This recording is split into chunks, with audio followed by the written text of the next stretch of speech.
The next thing we're going to do on our part to finish it out is we are going to counterbore some holes.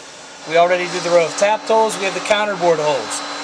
Our call out says we're going to counterbore for a 3/8 socket head cap screw.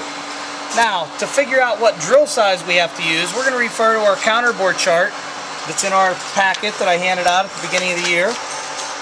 This counterbore chart shows the cap screw size, which is 3/8. And it has different series, 300, 400, and 500. The higher number of the series, the tighter your tolerances are. A 300 series allows us the most tolerance, the most variation in our hole locations and our diameters.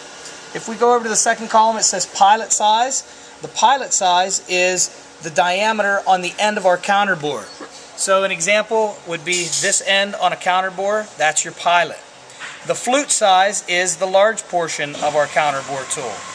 And then the proper drill size that is on over here is called out as a fractional dimension. In this case, we're going to use a 3/8 300 series, which is a 13/32 drill. So I am going to go to my drill index, and I'm going to get out a 13/32 drill. Now I'm not going to start off with that drill. I want to start off with a smaller drill. So what I'm going to do is I'm going to drill it out with this drill, then I'm going to step drill it to the next size. Put my drill in the chuck, tighten it down with my chuck key, get it close to position, make sure it's lined up on my center drill mark, and then I'm going to lock down my locks. I'm going to increase the RPM on this because I slowed it down whenever I went to countersink and tap. I'm going to run about 620 RPMs. Bring my drill down. I'm going to use coolant to help with chip evacuation, and it also helps keep the tool nice and cool.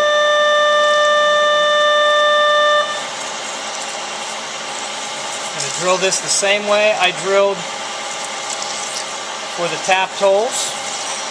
The only difference is once I get this hole drilled, I'm going to switch. I'm going to put a larger size drill in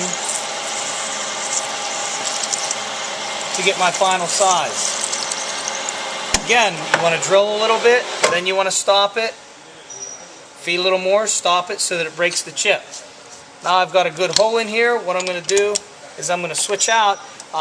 If I'm going to drill all of these holes, I'm going to keep this bit in to do all the holes at one time, and then I'll switch and I'll put my larger bit in to do all the holes at the same time with this bit, so you're not constantly switching for each set. I'm also going to lower my table a little bit because I know this is longer. Lowering my table over here, I'm going to put my tool in, lock my table back down, and I'm going to tighten up my drill chuck. I haven't moved the location here, so I should still be good running on center.